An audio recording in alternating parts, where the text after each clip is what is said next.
तस्य धीमहि धियो यो नः प्रचोदयात्। वंशी विभूषितकरान्नवनीरदाभात् पीताम्बरादरुणबिम्बफलाधरोष्ठात् पूर्णेन्दुसुन्दरमुखादरविन्दनेत्रात् कृष्णात् परं किमपि तत्त्वमहं न जाने। श्रीसीतानाथसमारम्भां श्रीरामानन्दार्यमध्यमाम् अस्मदाचार्यपर्यन्तां वन्दे गुरुपरम्पराम्। वन्दे राधापदाम्भोजं ब्रह्मादिसुरवन्दितं यत् कीर्तिं कीर्तनेनैव पुनाति भुवनत्रयम्। सभी भागवत प्रेमियों को राधे राधे।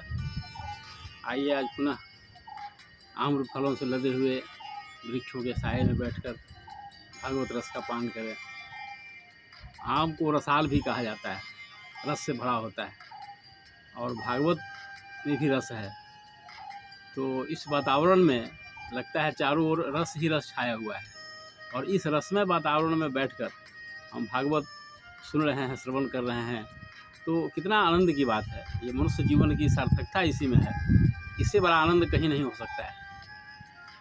मैं तो यही समझता हूँ, और साधु संतों का भी ऐसा विचार है कि भगवान के कथाओं में जो रस है वह संसार में कहीं नहीं मिलने वाला है।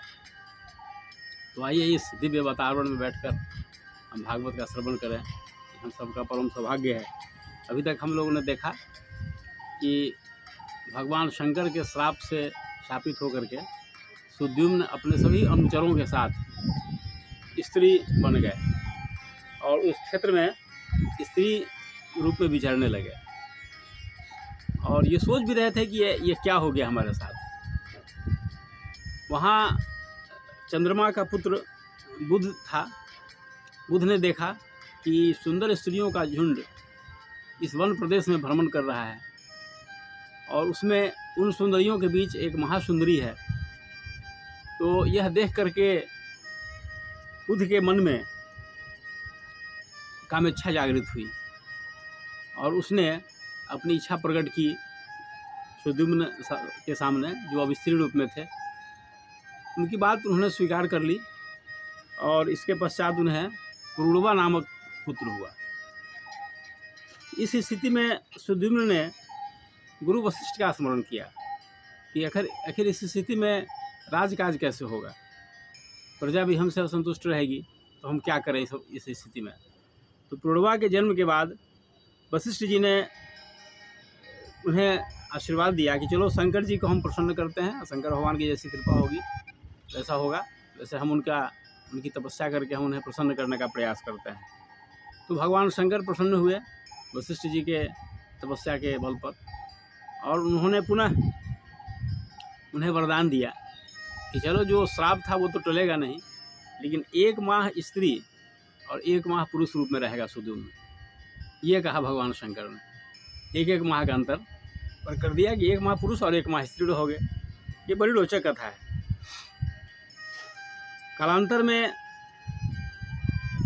प्रजा भी जब उनसे असंतुष्ट रहती थी, तो एक समय आया जब वे वृद्ध हुए और अपने पुत्र पुरूरवा को राज्य का भार सौंप करके वे वन में तपस्या करने के लिए चले गए। इस तरह से सुद्युम्न की कथा यहाँ पर समाप्त होती है। और सुद्युम्न के जाने के बाद उनके पिता मनु ने पुनः विचार किया कि उन्हें राज्य संचालन के लिए भी पुत्र होना चाहिए। तो उन्होंने वन तपस्या किया और उन्हें 10 पुत्रों की प्राप्ति हुई। इसकी चर्चा हम कर चुके हैं।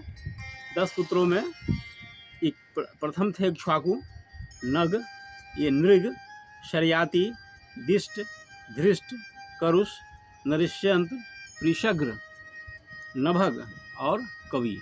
ये 10 पुत्र उन्हें हुए।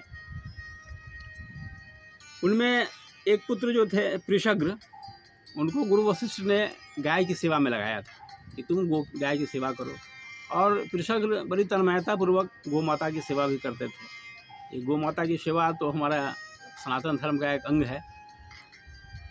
ये प्राचीन पद्धति हमारी है, सनातन पद्धति है।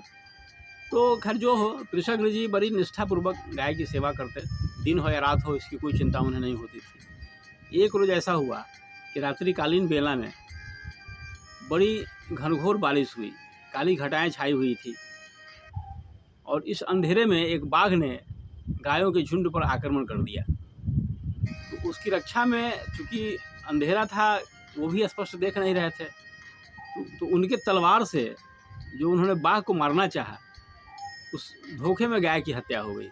बाघ का भी कान कट गया, वो खून से गिरता हुआ बहाता हुआ भाग गया।